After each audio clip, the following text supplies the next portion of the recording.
ओम शांति।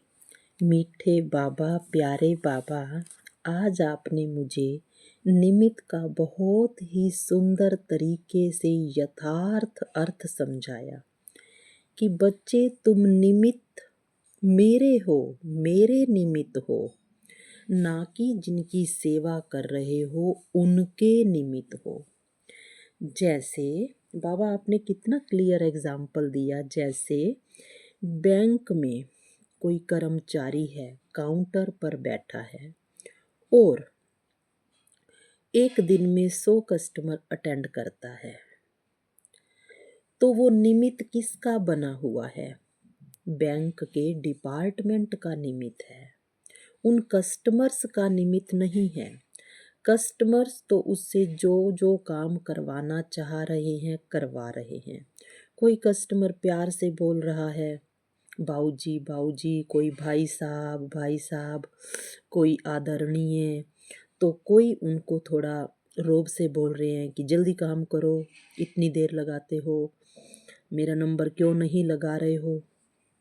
पर उसको उनसे कुछ लेना देना नहीं, क्योंकि उसको अपनी सैलरी कहाँ से लेनी है? बैंक डिपार्टमेंट से लेनी है, उन कस्टमर से कुछ नहीं लेना।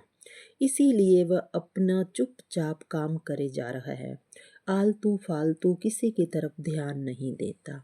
और ऐसा करने से वो समय का खजाना जमा कर रहा है, श्वासों का, संकल्पों का, काम ज़्यादा क्वांटिटी में हो रहा है और साथ ही साथ निर्माणता भी है उसमें कि वो इरिटेट नहीं हो रहा। कोई कुछ बुला रहा है, बस स्माइल कर रहा है और अपना काम करने में बिजी, तो उसकी समय, श्वास, संकल्प, ये शक्तियाँ वेस्ट होने से बच रही हैं। तो बाबा कहते बच्चे, सेम इस एग्जाम्पल की तरह तुम जिस घर गृहस्थी में रहते हो, या तुम सेंटर पर रहते हो, या यज्ञ की सेवा मधुबन में करते हो, स्थूल से सूक्ष्म से किसी भी तरीके से, तो तुमको मैंने निमित्त बनाया है। तुमको तुम्हारे कर्म का फल मैं दूंगा। परमात्मा से तुमको सैलरी मिलेगी। पर तुम क्या करते हो बच्चे? जिनके लिए सेवा करते हो उन्हीं से एक्सपेक्ट कर बैठते हो कि मैंने तुम्हारे लिए इतना किया और तुम नहीं हमारे लिए करते कुछ भी। हमने ये किया, दीदी के लिए ये किया, सेंटर के लिए ये किया, तो दीदी ने हमको नहीं पूछा, तो ये रोंग हो जाता है। तुमने किसी के लिए कुछ नहीं किया, तुमने मेरे लिए किया, तो मैं तुम्हें सैलरी दूंगा। तो ये होता है निमित्त। एक्चुअल में निमित्त ये होता है जो इस तरीके से निमित्त बनता है कि बाबा का घर है, बाबा के घर की सेवा है, किसी के लिए पर्सनली कुछ नहीं कर रहे। घर गृहस्थी में भी मैं किसी बहू के लिए, बेटे के लिए, बेटी के लिए, पति के लिए नहीं कर रही। ये सब तो रोल हैं, कस्टमर हैं, रोल प्ले कर रहे हैं। तो मैं भी रोल प्ले कर रही हूँ इस करैक्टर के थ्रू। सब आत्माएं हैं और परमात्मा ने सबको निमित्त बनाया है, सब अपना अपना रोल प्ले कर रहे हैं।